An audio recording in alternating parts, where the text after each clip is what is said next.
3 majors he has won. Phil Mickelson, I think, well, he feel relaxed going into it, so he's not bothered by the young stars, the likes of Jason Day, you're talking about Jordan Speed, of course Martin Cayman. He's not bothered about them at all, so he's relaxed, he just want to go there and get his game on. Yes, no one's going to rule out an experienced player as Phil Mickelson. Because experienced plays golf. Surely, yeah. Angel Jimenez is over 60 and he's still playing good golf. Yeah. And let's remember Ricky Fowler as well, too. He's having a great time. Great young player. And unfortunately, there's no Tiger Woods, though. I mean, a major, the Augusta Masters without Tiger Woods, it's a big. I don't want to say it's not complete. Yeah, because I mean, maybe in the last, maybe if it was like 5 years ago, you could say that, or 7 years ago. But right now, when you have some youngsters, Jordan Spieth, I think that's another player everyone had to watch out for. Jason Day, you're having young players actually coming out every day. I think that's Tiger Woods factor not being there is actually.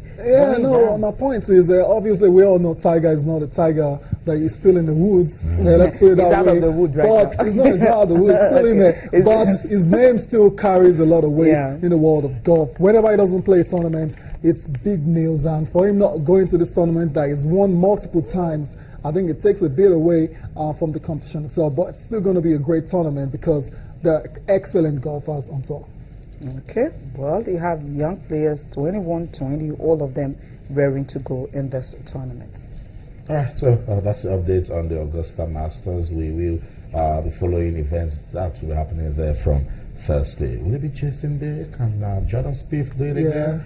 Can the old guys prove Tyler Salam wrong? I'm rooting for any else. I like his sort of golf.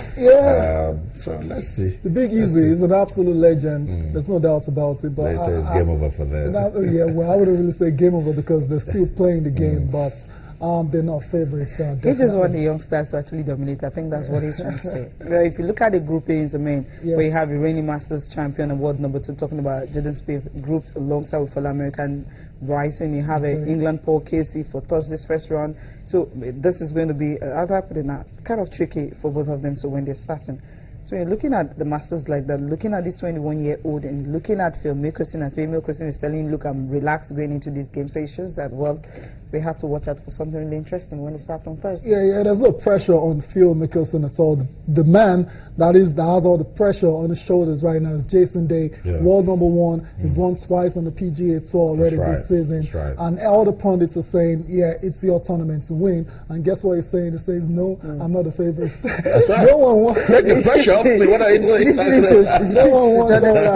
No one wants to deal with all that because pressure actually, it's something that can make a player underperform. But as a top, athletes in whatever sports you do, you've got to know how to deal. That's right. With the pressure coming from the media, coming from the fans. A lot of them pay people to teach them how to handle pressure. Because I remember when Jason Jay finished joint ninth at the US Open, he said there was so much expectations on him to, actually impress. But when you win, we kept saying it here. I remember you said also for Final Quarter that when you win, you become the guy to beat. Yeah. Yes. Everybody wants to beat you because if they beat the reigning champion, it becomes news. Yes. So, that's what it is. Where are we going from here? The UEFA Champions League? Yeah, of course, that we will be talking about. Manuel Pellegrini, he's the man who's saying that, for them, they'll just see what they can take out of Manchester City. That is when they face PSG tonight. It's going to be a cracker for them. It's the first time we have Manchester City actually getting to this stage. So all the players, even Joe Hart has returned to training. But I think they'll have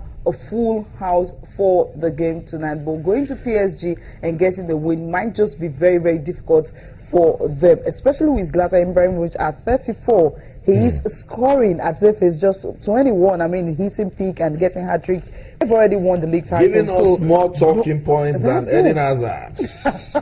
Oh, come on. We're talking about strikers. We're talking about, Wolfsburg, and of course, Real Madrid is another one to watch it for. Real Madrid, definitely confidence high right now because of what they did to Barcelona 2-1 at Camp Nou. So they'll go away from home. I think, it's on them because they know they can pick up 3 points. Well, the focus tonight is going to be on PSG and Manchester City. That's going to be the focus. Well, let's listen to Manuel Pellegrini saying that the players will see if they can get something out of it, especially with Kevin De Bruyne returning from injury. Can't even play full game today if he's given the opportunity. before we go to the Pellegrini, yesterday was amazing game yesterday. I said it was going to be tight, and it was really tight. Barcelona beating Atletico Madrid 2-1, and Bayern actually, struggling to record a 1-0 win over Benfica. That's a bit of a strange one for me because I thought Bayern would just, roll them over and go into the second leg with a very big margin. I was trying to educate some people on Twitter that were having the same views. I mean, Bayern Munich, and they say, Benfica. That's not what it is. The UEFA Champions League. And it's the League of Champions. And a lot of guys are not following. Go and see the last game a particular team played. Before this game, Benfica had a proper fight against Zenit St. Petersburg. And then stunned them right there in Russia. So now, playing against the Bayern Munich, at Allianz Arena, I was like, let's just choke it up as much as possible. Let's not lose the tie in the first leg. That's right. So at 1-0, they still have a lot to play when they get to Portugal. It will be a big fight. Surely. For Bayern Munich. You know why it was test really, of their character. Why it was really a shocking result for me, because the goal came in really 2 minutes into the game, a minute plus. Arturo Vidal got it. I felt okay. We still have Lewandowski, Ribery still on the field. You have all of them. I was like, okay, you had 2 or 3. They had the chances, but somehow I really don't know what happened in that game. I was amazed that it ended by a lone goal, considering the fact that they played like close to 90 minutes or more than that, not getting a goal after getting the first early minutes of the game. You know why? Because that same 90 minutes of the game is played from the brain. These coaches are tacticians, the strategists. They have people coming to say, look, these guys have scored you. They scored you guys in the second minute, and they're not able to score you again. So it means you can choke it up, catch them on the counter. You have a lot of people coming to analyze the game. Okay, see Atletico Madrid and Barcelona.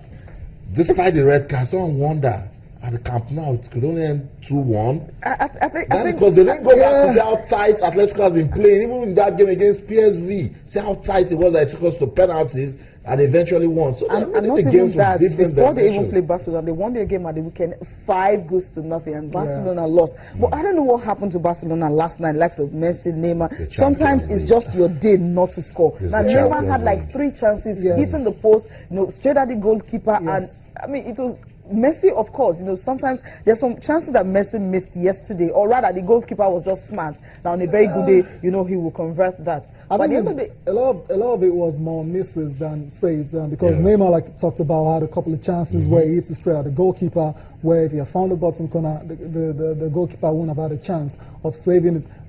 Messi had a chance on the volley early in the second half, where for a normal player, you think that's a hard one. But for a player like Messi, phenomenal, you expect him to bury it. But he didn't take his chance. But one man took his chance, Luis Suarez. What a signing for Barcelona. They paid all that money for him, and a lot of people were wondering if it was really worth it. But he's showing it that it's money well spent for Barcelona. He scored 45 goals in 45 games this season. It's incredible. Yeah, very, very incredible. Okay, we'll get back to that again. But we talked about Pellegrini earlier, what he's expecting from his players against Manchester City. Listen to him. Well, I think it's important for all, of course, for the club, for the manager, for the players. Maybe the last 2 seasons we couldn't continue further in this competition because we play against a very strong team as Barcelona. Now we improved this season. We know it's a very difficult game that we must play, but I think that we have chances to continue, and that will be very important for all of us. Well, Kevin is always a very important player for us. I think also it's important the mentality of the team. We are not coming here to Paris to try to draw 0-0 or trying to not to play in the same way we do every time that we play. It doesn't matter in which competition. Of course, Kevin is a player that has goals, so it's important for the team to have him playing, and we'll see if he's able to play 90 minutes.